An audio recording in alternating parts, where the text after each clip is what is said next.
the movie analysis of the movie They Live from 1988 with the director John Carpenter and starring Rowdy Roddy Piper.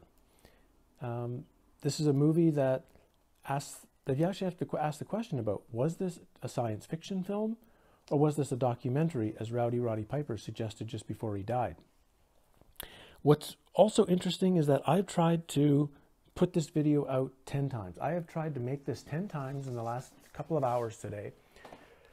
And each time in trying to make it, something has either caused a problem, whether it be the equipment, something with the setup, there's been people cutting grass outside. Constantly, I've not been able to get this done. This is about the 10th time I'm trying to do it. So it's indicating that there is an energy trying to block this from being made. So, which is very interesting because the movie itself is all about the control of reality and the main character awakening to that control, awakening to see that he and all other humans are sleeping. Because the title of the movie comes from a slogan that was on the wall of the church, which was the resistance center and is the resistance slogan. And it's not just they live, it's they live, we sleep. So it's very important. The whole quotation is they live, we sleep. And we will see how the main character handles his awakening into things within the dream and possibly ultimate reality by the end of it. So this is Rowdy Roddy Piper, and he plays the character of John Nada, Nada being the Spanish word for nothing. So he's very similar to Captain Nemo in 20,000 Leagues Under the Sea. The name Nemo also means nothing. You have the name of Neo in The Matrix, which also has a semblance of sort of, again, it's one changed around. And thus the main character in the film is unnamed, thus represents everybody. Similar to a mythology, the mythological creature, the person with being talked about in the myth is not a person in the myth, it's about the person reading the myth. They are representing us. So Rowdy Roddy Piper is just a character in a myth, but the character is really us. We are him, and we can go with him on the same journey of awakening that he's taking if we wish to follow and do it ourselves. Now the movie begins after about a 10-minute long opening credits in which Piper is just walking around the city. The first bit of actual dialogue comes when he meets a preacher on the street, a blind preacher. And he keeps talking about how they have everyone under control. And he doesn't, of course, explain they. He doesn't explain what the control is. And as you can see, very few people are standing around listening to the preacher. Most would just continue walking by, considering him crazy, but Piper stops. Piper has enough awareness to say, okay, something's different going on here. Let me just take it in and see what it is. At this point, I don't think he's making any judgments. He's just curious. The preacher's last words we hear are, "Wake up, please wake up." So that tells us right away this is a wake-up story. It tells us also, because of the intensity of his words, that there is a time factor to this, that we don't have a lot of time. We have to wake up, and we have to wake up now. All of a sudden, the police arrive to haul off the crazy blind preacher, which doesn't make sense. He's seemingly not causing any trouble. There's almost nobody listening to him anyway. He doesn't really have any kind of serious message. So obviously, the people arresting him and stopping him from talking are connected to the they who has everyone under control. Piper's obviously an outcast coming from another city. He attempts and finally does get a job on a construction site and gets a friend named Frank. The name Frank is interesting because it's also the main character of the bunny rabbit in Donnie Darko, a movie we're going to be talking about in an upcoming video.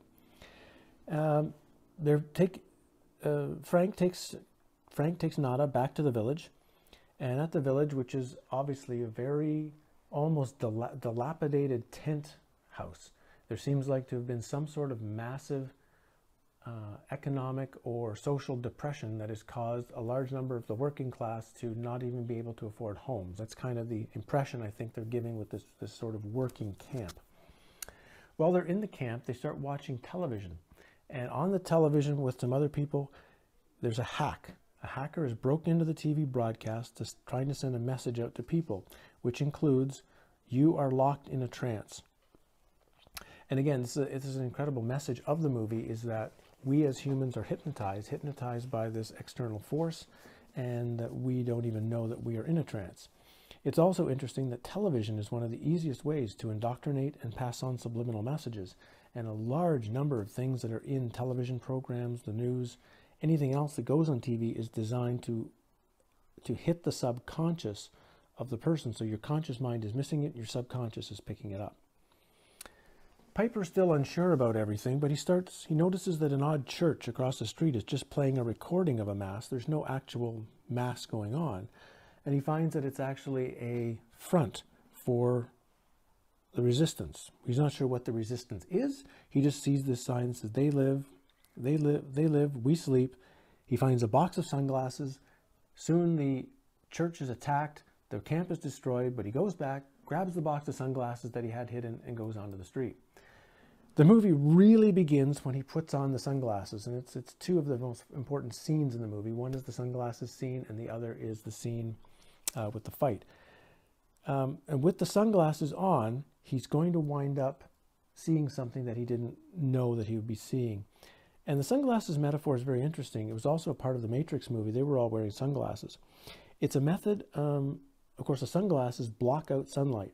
So symbolically in this case, what the sunglasses do is they're blocking out the commands and programming of the system. So you can see beyond what the system wants you to see. At the same time, the metaphor of the sunglasses will also protect anyone from seeing your own eyes directly, in a sense can protect you of knowing what you see. But in this aspect, we're seeing that it's blocking out the signals, and he can see. And what he sees is that everywhere he finds advertising or information or anything else, underneath it is a subliminal command. And those subliminal commands are things like this: obey, buy, consume, watch TV, stay asleep. So the sunglasses reveal the programming that is hitting the subconscious, of which the consciousness never picks up.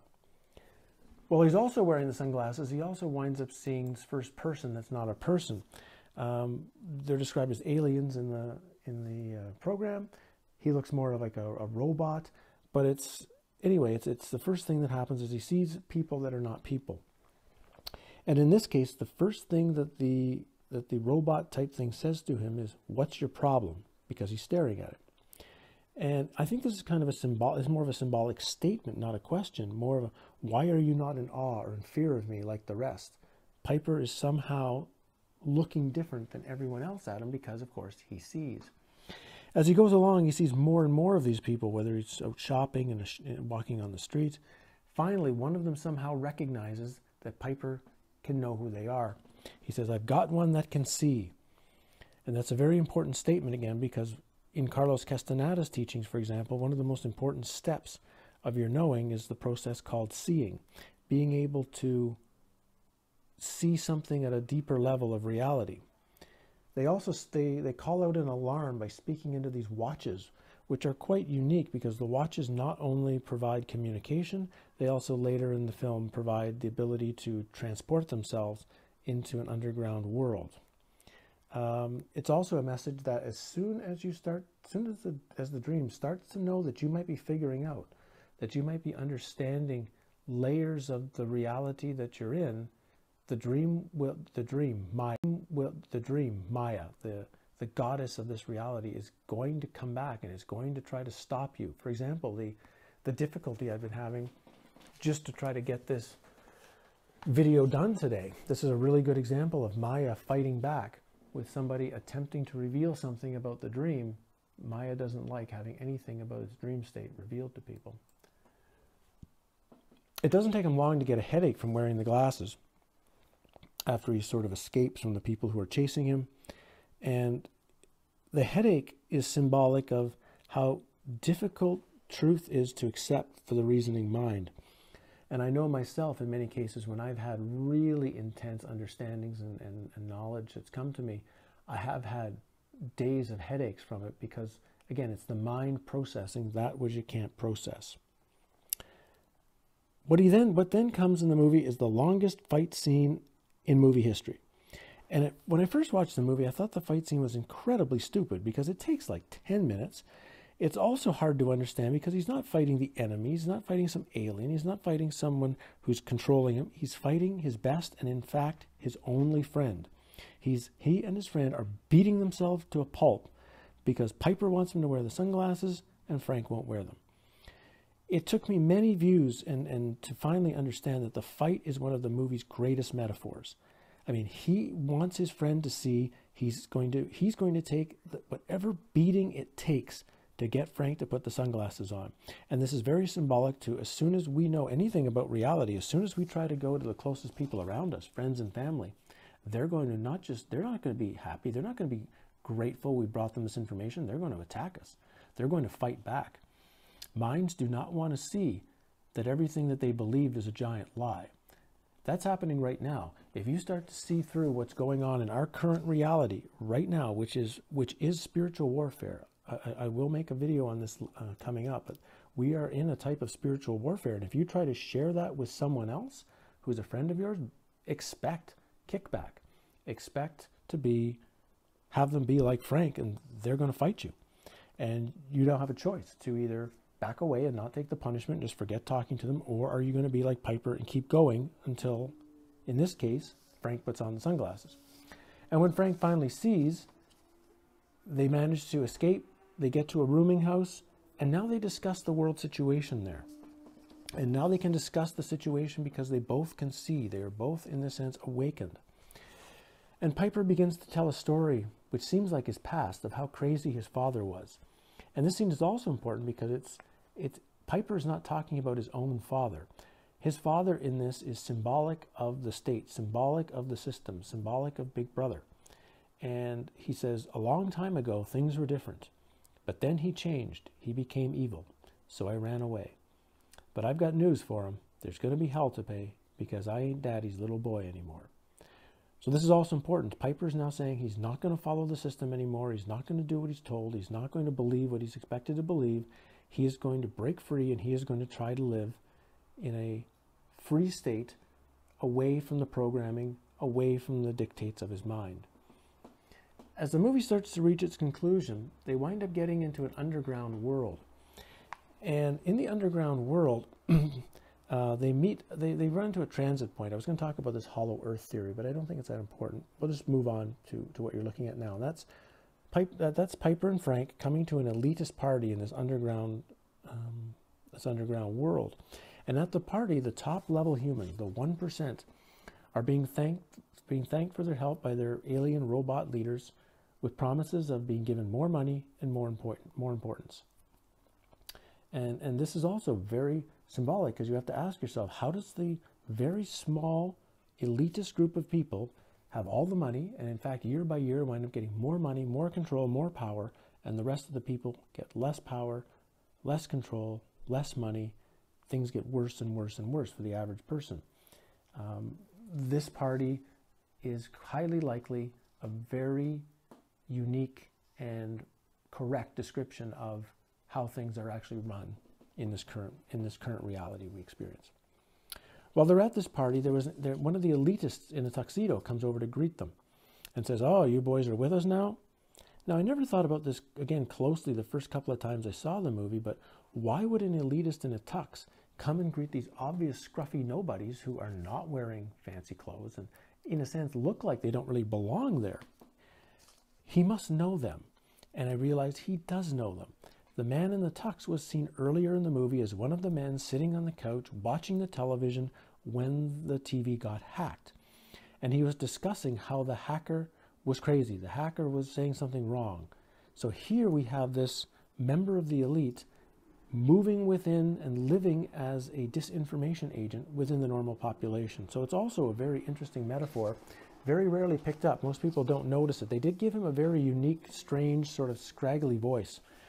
And it's through the voice that you can tell, and I think they chose an actor with a voice like that as a way of hopefully the audience making the connection that the character we see twice in the movie is the same person. In the course of he's showing him around. He shows him the underground world, as I say. He shows them how things work, how rich they're going to get, how important they're going to be. In the midst of all that, he runs back into his love interest, Holly, who he had seemed to, at random, kidnap in order to escape. But she becomes very important as the movie goes on. First, we have her name, which is Holly, which is also similar to Hollywood. And Hollywood is a Druidic name, It's a place where the Druids would meet. They would meet in the holly. They would meet in the wood of hollies and the wood of oaks. And it's no surprise that the word Hollywood was chosen for the dreamlike mind control movie center to be named. When you see her, notice that she's given very odd eyes. The eyes are always strained. I think here where she's actually got the gun on them. You can see again, they've given her, Meg Foster, these very unique eyes. I think she said she had to wear special contacts or something. So this is not her regular eyes here. They've actually, John Carpenter's done something to enhance them. Inviting yet sinister at the same time. Holly's continually betraying him in the movie. Every single time they come across, she betrays him. And the last betrayal is here on the rooftop. She's just killed Frank. She's now got the gun on Piper, but she doesn't kill him. She doesn't instantly kill him. Instead, she tells him to come inside with me. The helicopters are already on the roof. They've got the lights on them. She doesn't kill him. Come inside with me. And this is a symbolic meaning. She doesn't mean come inside the building. She means come inside her vagina. Again, her message is, with the gun on him, is to forget about the aliens, forget about helping humans, forget about finding more information, forget about becoming the truth. Just come inside and have a little bit of pleasure with me. Give it all up for a little bit of pleasure, whether it's money, whether it's importance, or whether it's sex with her. And this is the moment when Piper shoots her.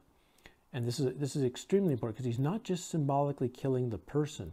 He's killing all of the attachments to the dreams, the ideas of importance, the ideas of pleasure, the ideas that any promise within the dream will distract him from the truth.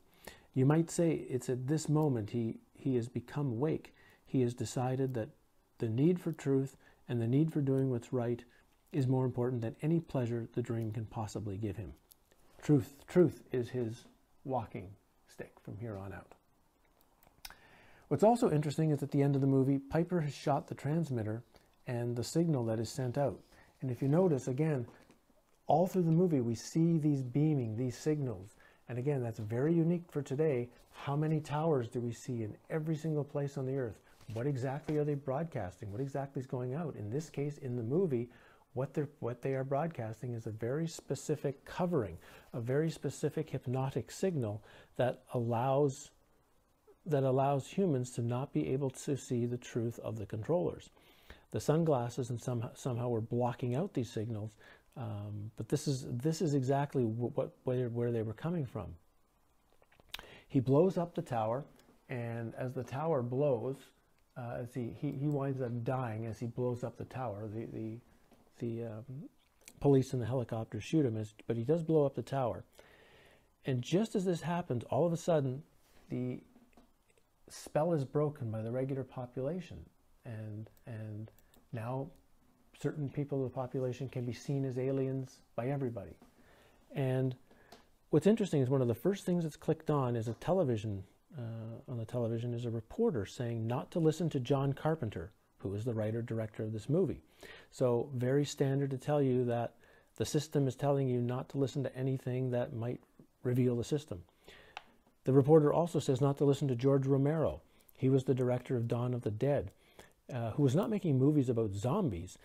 Symbolically, the zombies in his movies were the average human being turned into zombies by the education and by the consumer system. That we are zombies because we no longer think, we just consume and we do what we're told. Once everyone can, the interesting thing about everyone seeing the zombies because of the Piper disrupting the signal is also important because it indicates that maybe a sound or a vibrational frequency is somehow projected onto the earth to keep humans and other creatures at a lower vibrational rate. Another way of symbolically putting on the sunglasses can be raising the vibrational state high enough that you can break the hypnosis. This may also be why so many sacred sites seemingly are turned off. A lot of the world's sacred sites are either destroyed or have been altered to such a great degree, whether they be Palenque or Teotihuacan or Stonehenge is a site, for example, that was completely torn down and rebuilt. We don't know what it was rebuilt with. It was rebuilt with stones that at least look similar to the original stones. We don't know if they were the real stones or not. I can do one on Stonehenge as well coming up. But it's very interesting to wonder if somehow these ancient sites are functioning as they're supposed to function. And if we could get the ancient sites that still exist in the world back to operating at their full energy capacity, that might be the same as Piper blowing up the transmitter at the end of the movie to break whatever vibrational spell we have upon us.